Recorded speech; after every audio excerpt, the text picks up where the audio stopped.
Olá, queridos, a paz do Senhor. Com muita alegria chegamos até você. Programa Palavra de Sabedoria. Que prazer estar contigo expondo a palavra de Deus, que é a sabedoria. A nossa sabedoria vem do Senhor. É assim que aprendemos, é assim que compartilhamos. É de Deus que vem todos os dons, habilidades e talentos. É de Deus que vem toda ciência e conhecimento. A Ele, portanto, glórias e honras. A Ele, somente a Ele. E isso nós declaramos com muita satisfação no dia de hoje.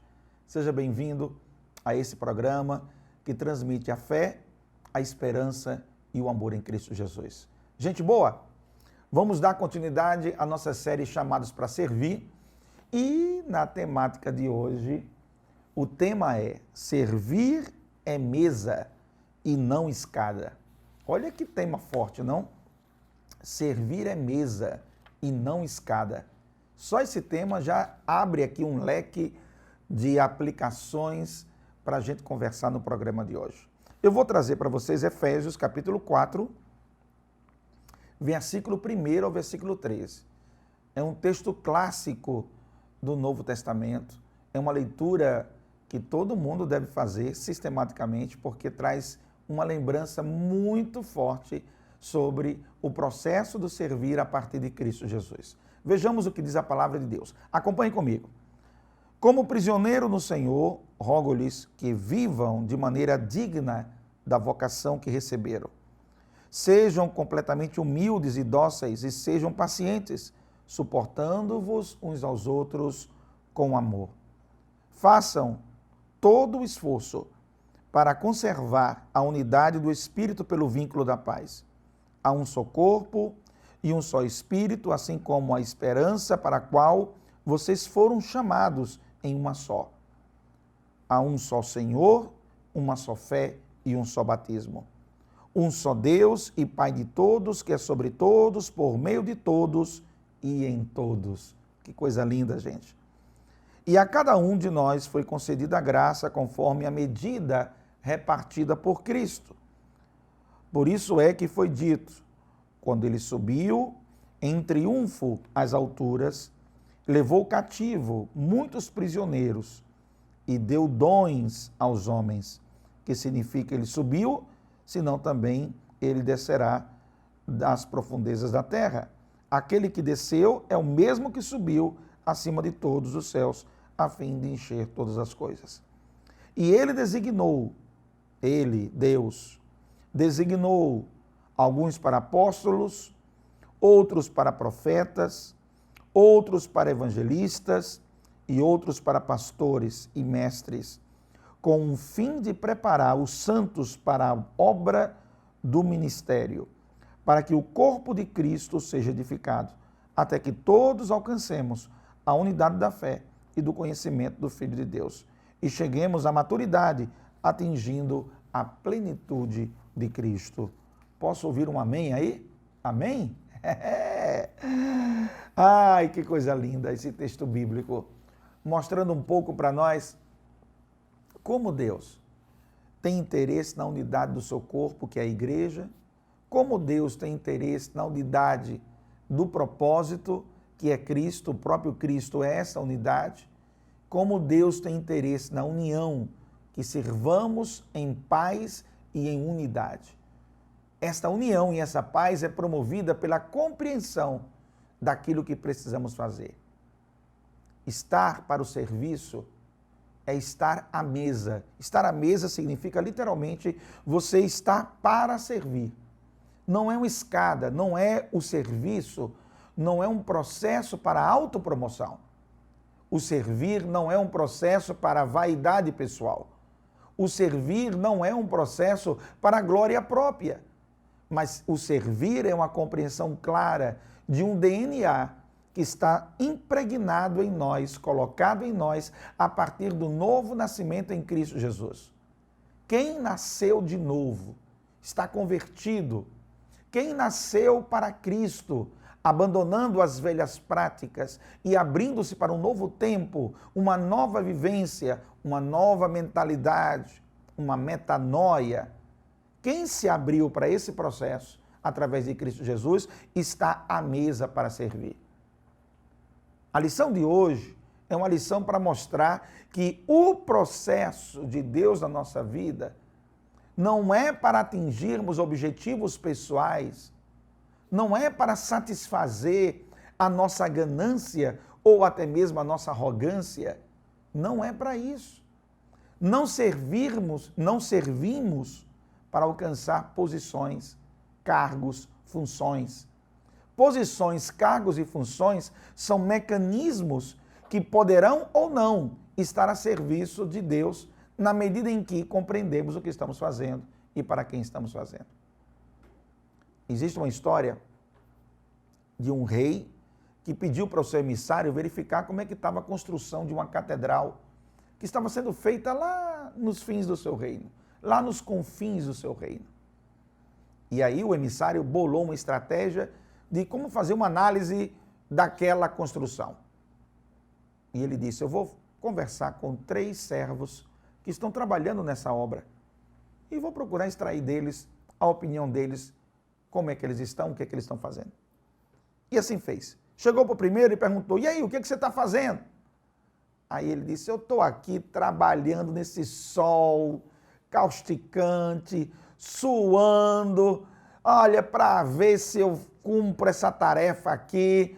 Tomara que o rei não saiba que eu estou aqui murmurando, porque é muito difícil, é muito complicado, e pá, e ficou lá, na murmuração. O emissário foi para um outro servo, encontrou uma outra pessoa e perguntou a ele, e aí, o que você está fazendo aqui?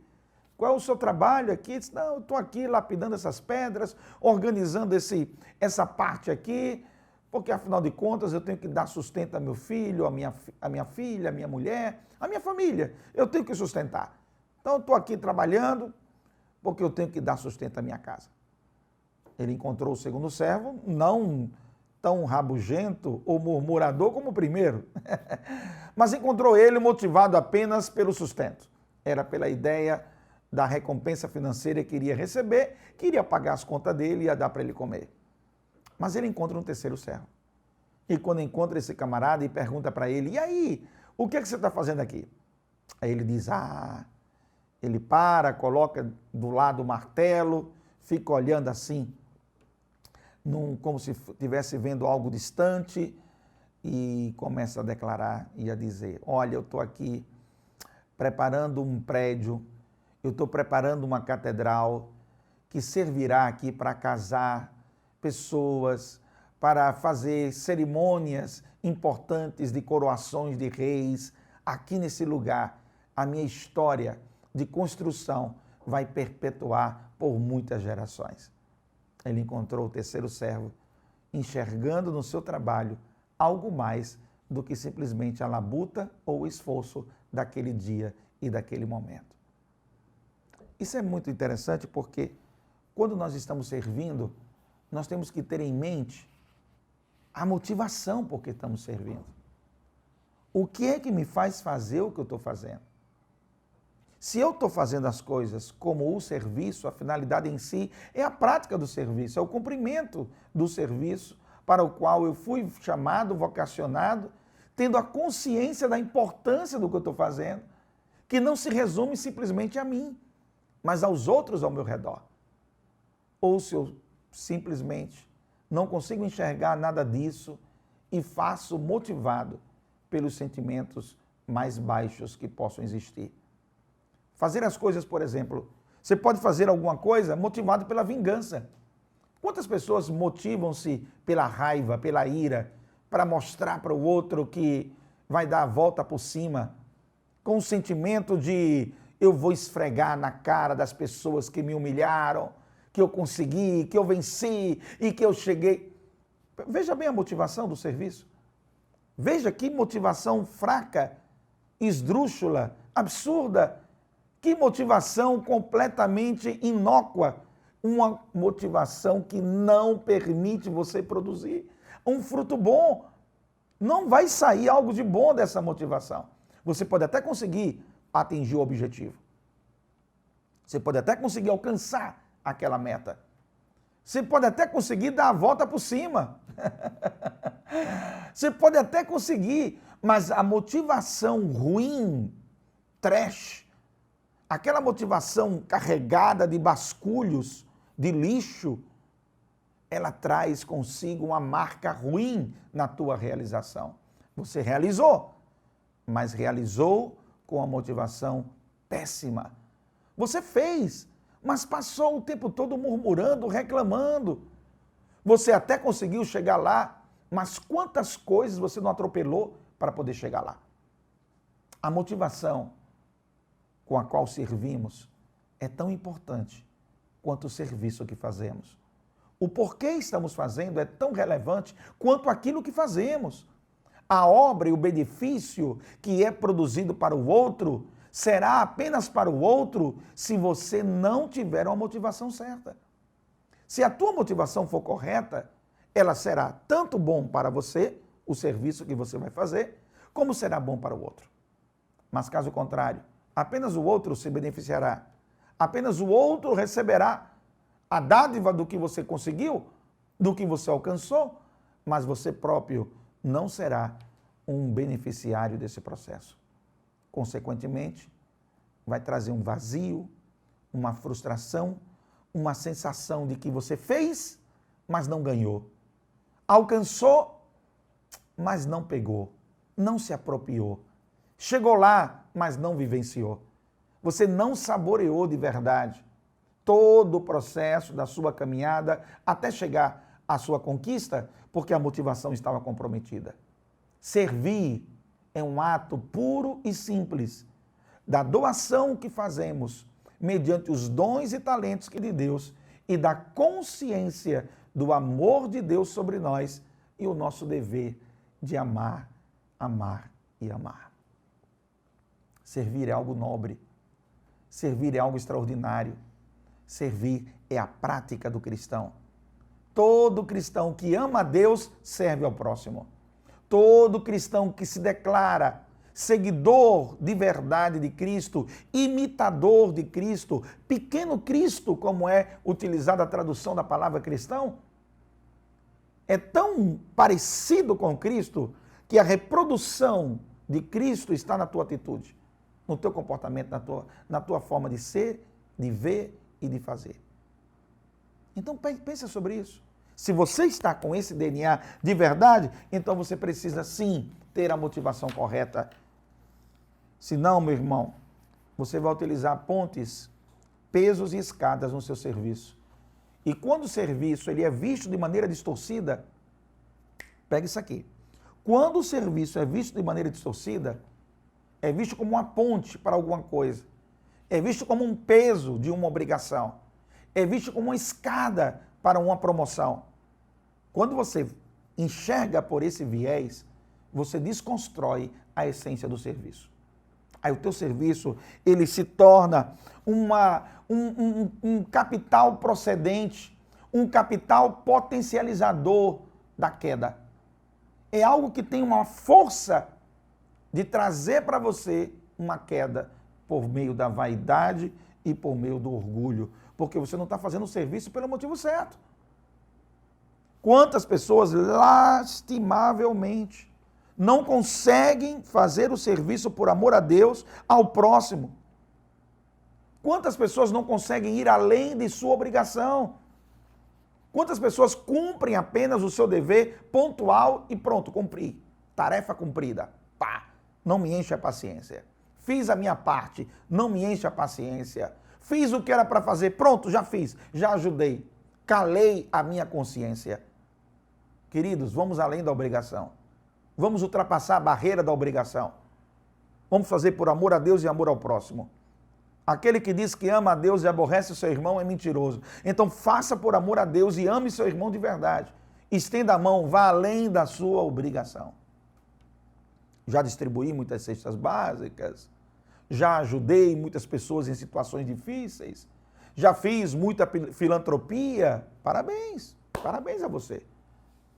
Esse é o seu dever. Esse é o seu dever. Vá além do seu dever. Vá além disso. Incorpore o serviço como um ato de mesa e não como um ato de escada. Não enxerga o que você está fazendo como sendo uma autopromoção. Há uma crítica aqui muito pesada acerca de pessoas que usam cargos na igreja, na liderança eclesiástica, para promoverem pontes para a sua autossatisfação. Pessoas que se submetem ao exercício do ministério como auxiliares, visando um diaconato, de olho num diaconato para ver se vai para presbítero. E quando completa o período dos requisitos, não, eu exijo, e entra numa vaidade maluca fora do propósito das consagrações. E não são todos, claro que não são todos. Claro que não são todas as pessoas que estão nesse pensamento. O que eu estou lastimando é identificar pessoas que têm esse pensamento. Ele diz, não, vou aqui passar pela prova, pelo sofrimento, vou fazer todo tipo de serviço porque eu quero chegar a presbítero, porque eu quero chegar a pastor. Não é esse o objetivo do serviço que fazemos. Não é essa a finalidade. Criou-se uma visão de cargos eclesiásticos como se fosse graduação, como se fosse uma conquista de uma promoção. Você entrou vendedor numa loja, daqui a pouco vai ser supervisor, depois vai se tornar gerente, e de gerente você pode ser diretor da empresa. Essa visão, que é uma visão estrutural equivocada na mente de algumas pessoas, é o que se transforma em escada no comportamento de muitos. A ideia de que eu estou sendo valorizado e reconhecido à medida que eu recebo graduações dentro da estrutura hierárquica da minha organização, a qual pertenço, a qual faço parte. E nós combatemos isso, porque não é esse o viés. Os cargos, as consagrações, elas são reconhecimento do trabalho que o irmão faz e do dom de Deus na vida daquele irmão. Isso significa dizer que teremos irmãos que vão passar a vida toda sendo diáconos e não serão presbíteros, porque o seu chamado, a sua vocação não é para o presbitério. E não é porque tem um tempo estatutário, porque tem um cronograma de estatuto que permite que depois de tantos anos possa ser consagrado a um presbitério, que você deve ir para o presbitério. A sua chamada para o presbitério tem a ver com a sua chamada de vocação. A sua vocação está ligada à sua chamada. E se você não recebeu da parte de Deus a vocação para ser pastor, não queira ser um pastor. Apesar de que quem deseja o episcopado, excelente coisa deseja. Mas tudo isso está ligado à tua vocação e não a uma autopromoção, e não a uma ideia de escada, e não a um desejo de um impulso, de uma vaidade, de você querer se prevalecer diante das pessoas. Pastoreio, evangelista, presbítero, diácono. O texto que eu li para vocês de Efésios capítulo 4 diz que Deus, olha, é Deus. Deixa eu pegar aqui, ó. Vamos pegar o texto, ó. Daqui, e Deus designou alguns para apóstolos, que são os evangelistas, outros para profetas, outros para evangelistas, outros para pastores e mestres. Os apóstolos têm muito dessa característica missionária, de ir abrir trabalhos, implantar trabalhos, fazer a propagação do reino de Deus na plantação de igrejas e trabalhos em diferentes lugares. O evangelista é o anunciador, é o propagador das boas novas. São ministérios, o pastoreio é o cuidado com as pessoas, é guiar, orientar, desenvolver, corrigir. Quem corrige é pastor. Pastor é que tem aquela palavra que muitas das vezes tem que chamar atenção, é o processo de edificação. Não é só aquele que estende a mão, é aquele também que muitas vezes chama a atenção. Repreende o que está errado, cuida do rebanho, chama, alerta. Tudo isso faz parte do pastoreio. Nem todo mundo recebeu isso. Isso é um dom de Deus. Ele designou. Alguns que se motivam para o pastoreio pelo status, pela posição, por vantagem ou pretensa vantagem, está motivado de maneira errada E esse serviço Deus não recebe. E esse serviço não agrada a Deus. E o que faz não agrada ao Senhor, porque Deus não é glorificado nisso. Entendeu? Então, assim, quando a gente olha para o serviço, o que está me motivando? O que me faz fazer o que eu estou fazendo? Por que eu estou envolvido nisso? Para mim é um peso? É um peso? Se é um peso, tem alguma coisa que você tem que rever. Por mais que haja um senso de responsabilidade aguçada na tarefa que fazemos, mas para nós é um peso de glória, de satisfação. Paulo até dizia, eu dou graças a Deus até quando eu sou perseguido, até quando eu sou mal compreendido, por causa do Evangelho, perseguido por causa do Evangelho. Porque eu estou pregando o Evangelho, porque eu estou falando de Jesus, eu dou graças a Deus porque isso faz parte do meu ministério. Mas não é no tom, no sentido de peso, de trazer uma amargura, de trazer um adoecimento para a pessoa. Se está sendo um peso, um adoecimento que você está fazendo, você tem que rever o que você está fazendo, porque não é para ser assim. Nós sofremos por Cristo, sofremos na obra os sofrimentos que estão ligados à expansão da obra e à realização dela.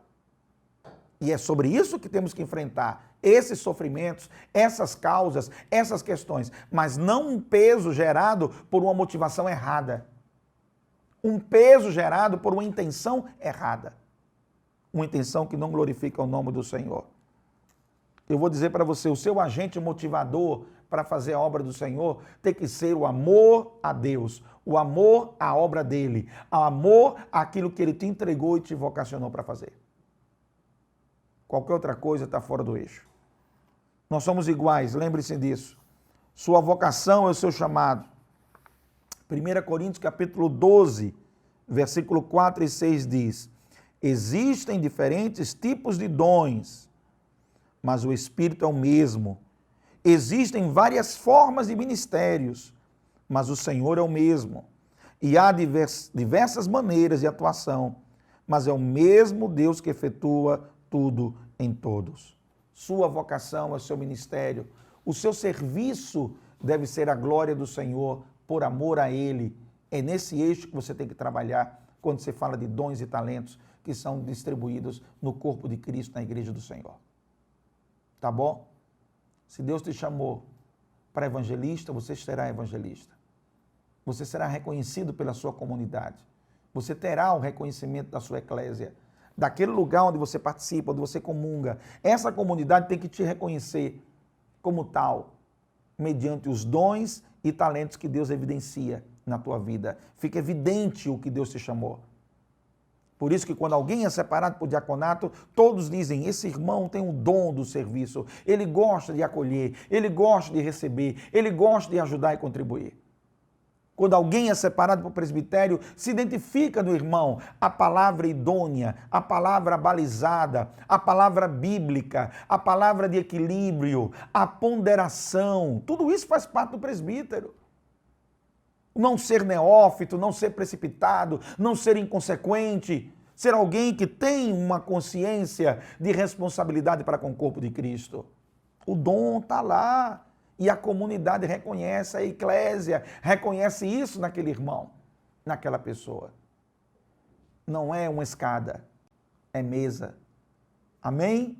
Não é uma escada, é mesa. Guarda isso, é servir, ter prazer nisso. Para de buscar autopromoção, para com isso. Para de mostrar que você é que tem mais ou que faz mais. Ai, ai, ai, me preocupo demais quando eu vejo essas coisas, gente. Ô, Jesus amado. É algo fora do eixo, tá fora. Chega quando eu escuto, dá um zunido aqui no meu ouvido, sabe? Quando a gente escuta os autopromotores se autoproclamando aquilo que são, ou que pretendem ser, ou que almejam ser. Tudo a seu tempo, irmão, tudo a seu tempo, tá bom? Tudo a seu tempo. E não tem ninguém, nem nada que possa barrar o projeto de Deus na tua vida. Se não chegou, é porque não está no tempo. Se não chegou, é porque não está na hora, irmão. É simples assim. Nada pode impedir, nada nem ninguém. Não, as pessoas estão me atrapalhando, não me reconhecem. Para com isso. Isso é uma conversa de vitimação. Não entra nessa não, tá bom? Para com isso, tá bom?